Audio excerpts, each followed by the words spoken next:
SA College of Arts and Science, Green Campus with well-equipped laboratories, Chennai's best green match. Visit saces.ac.in. தேர்தலுக்கு பின்னர் அதிமுகவில் எம்எல்ஏக்கள் 2 பிரிவுகளாக பிரிந்துள்ளனர். CV. Shanmugam, S P. Velumani தலைமையில் சுமார் 25 பேரும், எஞ்சிய 22 எம்எல்ஏக்கள் பொதுச் செயலாளர் பழனிசாமி தலைமையிலும் செயல்படுகின்றனர். இவர்களுக்கிடையேயான மோதல் சட்டசபையில் அப்பட்டமாக வெளிப்பட்டது.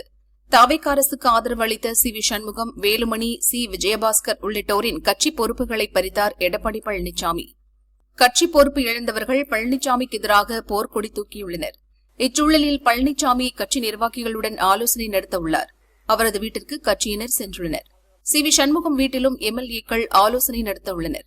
விஜயபாஸ்கர், சுகுமாரன் உள்ளிட்டோர் சண்முகம் வீட்டுக்கு சென்றுள்ளனர். அதிமுக எம்எல்ஏக்களிடையேயான மோதல் வலுப்பெற்று வரும் நிலையில் ராயப்பேட்டையில் உள்ள அதிமுக தலைமை அலுவலகத்திற்கு பலத்த போலீஸ் பாதுகாப்பு போடப்பட்டுள்ளது. முன்னதாக ஓ பன்னீர்செல்வம் அதிமுகவில் இருந்து நீக்கப்பட்ட போது அவர் அதிமுக அலுவலகத்தை கைப்பற்ற முயன்றதால் அது கலவரமாக மாறியது. எனவே முன்னெச்சரிக்கையாக போலீஸ் பாதுகாப்பு போடப்பட்டுள்ளது.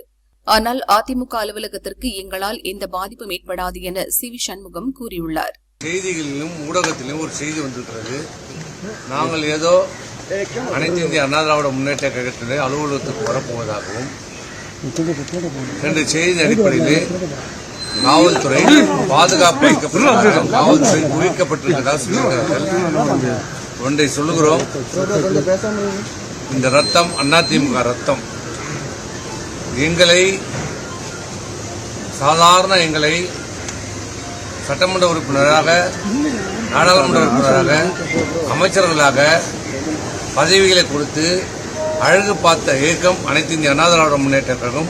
புரட்சித் தலைவர் எம்ஜிஆர், அம்மா அவர்கள் கட்டி காப்பாற்றிய இந்த இயக்கம், அந்த இயக்கத்துடைய கோயிலாக நாங்கள் மதிக்கப்படுகிற அனைத்து இந்திய அண்ணா திராவிட முன்னேற்ற கழக தலைமை கழகத்தை நாங்கள் எங்களுடைய கோயிலாக நினைத்துக் கொண்டிருக்கிறோம்.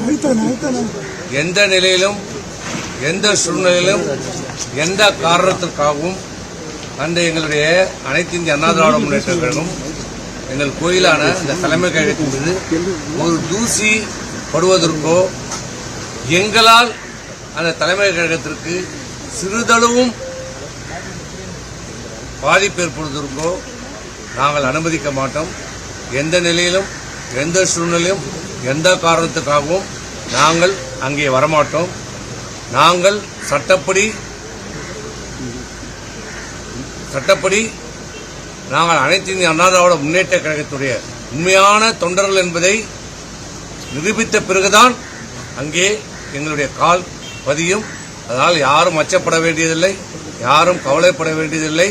எந்த நிலையிலும், எந்த சூழ்நிலையும் எங்களுடைய கோயிலுக்கு எந்த பாதிப்பும் ஏற்படுவதற்கு நாங்கள் அனுமதிக்க மாட்டோம். அப்படி ஒரு நிலை ஏற்பட்டால் எங்கள் உயிர் மீதுதான் இந்த அனைத்து இந்திய அண்ணா திராவிட முன்னேற்ற தலைமை கழகத்திலே கால் வைக்க முடியும்.